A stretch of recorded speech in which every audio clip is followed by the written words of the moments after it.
Chers frères et sœurs en Christ, pour la circonstance qui nous réunit en ce jour, nous allons ensemble partager un passage tiré de Psaume 50, les vers 12 à 15. Si j'avais faim, je ne te le dirais pas, car le monde est à moi et tout ce qu'il renferme. Est-ce que je mange la chair des taureaux? Est-ce que je bois le sang des boucs? Offre pour sacrifice à Dieu des actions de grâce et accomplis tes vœux envers le Très-Haut. Et invoque-moi au jour de la détresse, je te délivrerai et tu me glorifieras.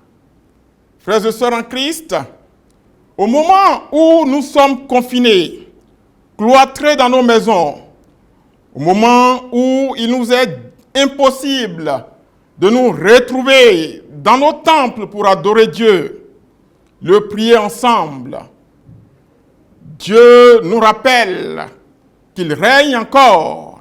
Et à travers cette émission, nous devons savoir que Dieu demeure le divin maître des cieux et de la terre et qu'il ne nous a pas oubliés.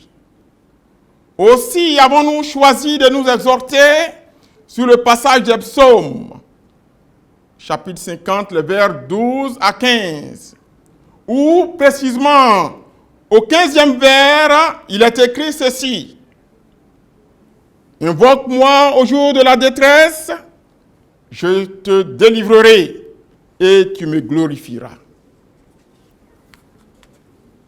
Dans ce psaume écrit par Asaph, Dieu est manifestement en colère contre son peuple.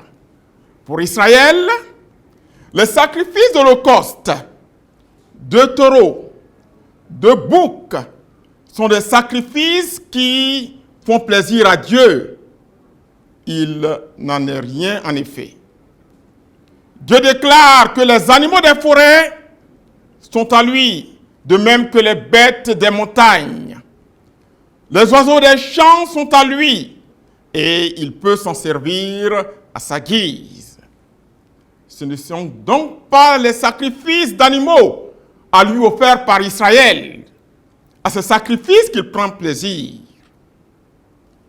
Israël doit plutôt offrir à Dieu des sacrifices d'action de grâce et accomplir les vœux envers le Tout-Puissant. Ce sont ces sacrifices qui lui sont agréables. Il prend plaisir à cela. Et si ces sacrifices et vœux envers lui sont faits au jour de la détresse, si Israël l'invoque, il le délivrera et Israël le glorifiera. Bien-aimés frères et sœurs en Christ, le psaume 50 est écrit par Asaph, fils de Béréchia.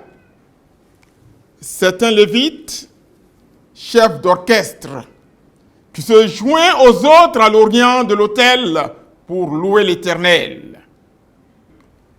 Le psalmiste Asaph dénonce l'adoration purement hypocrite, formaliste et extérieure, qui consiste à offrir des holocaustes, des boucs et des oiseaux des montagnes à Dieu. Or, lui, Dieu ne prend point plaisir à ces sacrifices. Les sacrifices qui lui sont agréables sont les actions de grâce et l'accomplissement des vœux envers l'Éternel. C'est à cette condition qu'il délivrera le peuple lorsqu'il l'invoquera au jour de la détresse. Pour Dieu, les actions de grâce sont des actes de reconnaissance avec un cœur repentant et une bonne attitude de cœur.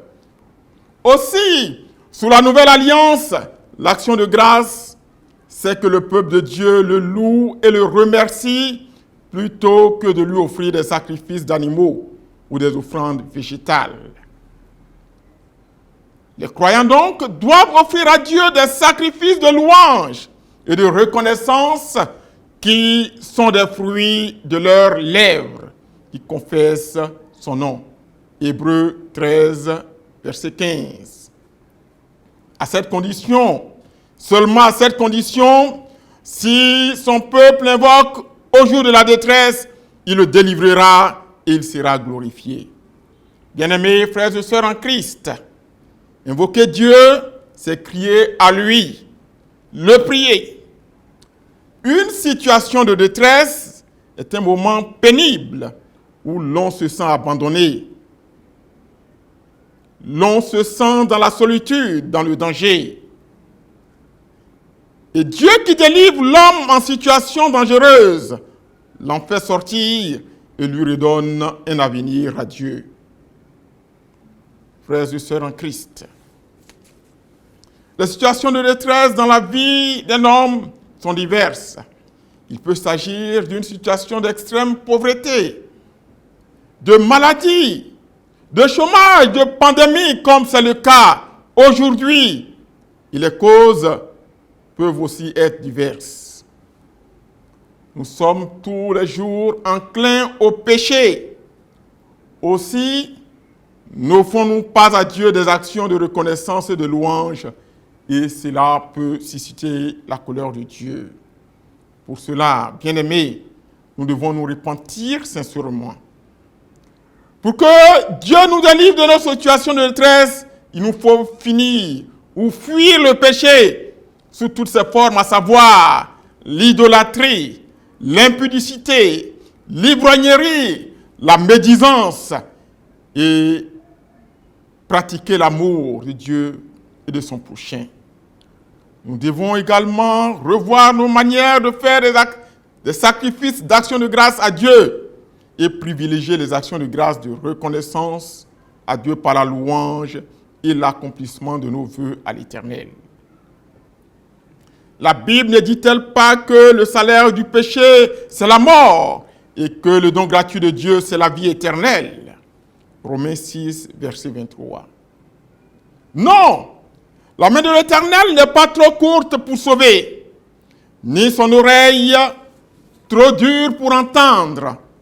Mais ce sont nos crimes qui mettent une séparation entre nous, entre vous et votre Dieu. Isaïe 59, verset 1. Cela veut dire que Dieu est suffisamment fort pour nous apporter la délivrance, pour apporter la délivrance à son peuple. Son oreille est également attentive à l'appel des personnes repentantes. Invoque-moi au jour de la détresse, je te délivrerai et tu me glorifieras. Invoquer Dieu, c'est aussi le prier à chaque instant de notre vie. Et Dieu se révélera à nous. Frères et sœurs en Christ, devant cette pandémie du coronavirus et au regard de la parole de Dieu, quel comportement nouveau devons-nous adopter pour que Dieu nous délivre de notre détresse? Nous pouvons tirer au regard de la parole de Dieu plusieurs leçons, à savoir rendre grâce à Dieu par la louange et l'accomplissement de nos vœux. Oui, nous devons véritablement louer Dieu. Quand nous louons Dieu, la louange constitue les fruits de nos lèvres. Et Dieu se sent glorifié dans la louange. Se sentant glorifié dans la louange, lorsque nous crions à lui, il peut venir à notre secours.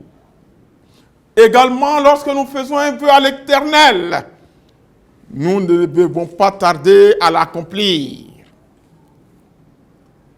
Oui, notre Dieu prend de plus en plus plaisir à nos actions de grâce par la louange, car c'est le fruit de nos lèvres.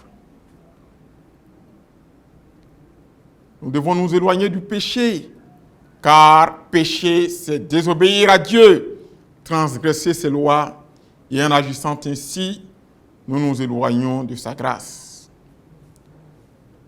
Nous devons nous repentir, car si le méchant se détourne de la méchanceté qu'il a commise, s'il pratique la droiture et la justice, il fera vivre son âme.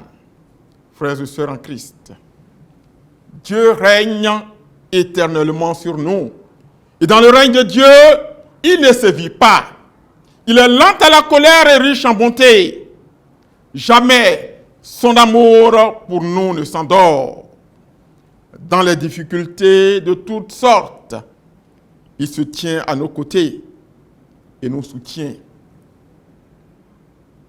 Dans la situation de crise de coronavirus, Dieu veille sur notre santé.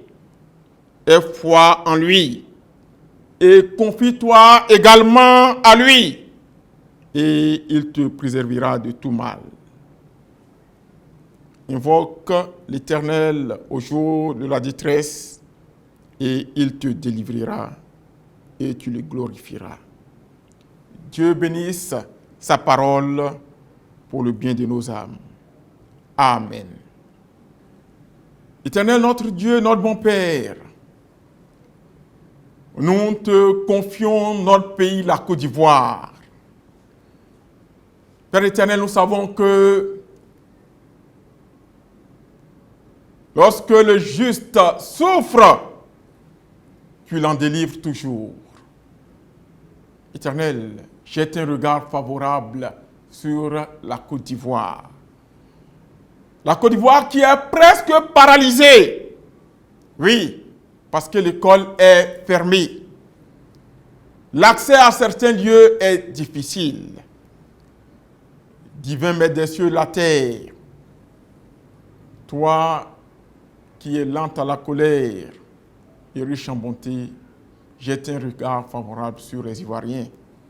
Éternel, toi qui t'affliges de nous avoir affligés, prends pitié de nous et aie compassion de ton peuple pour le délivrer de cette maladie.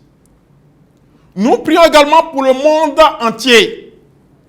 Éternel, daigne ôter cette maladie du coronavirus du milieu du monde. Éternel, et donne-nous un cœur repentant. Éternel, donne-nous de savoir où nous sommes tombés, afin que nous puissions nous relever et marcher devant ta face. Père éternel, nous avons plus que jamais besoin de toi. Nous te prions pour ton Église, les églises qui sont actuellement fermées.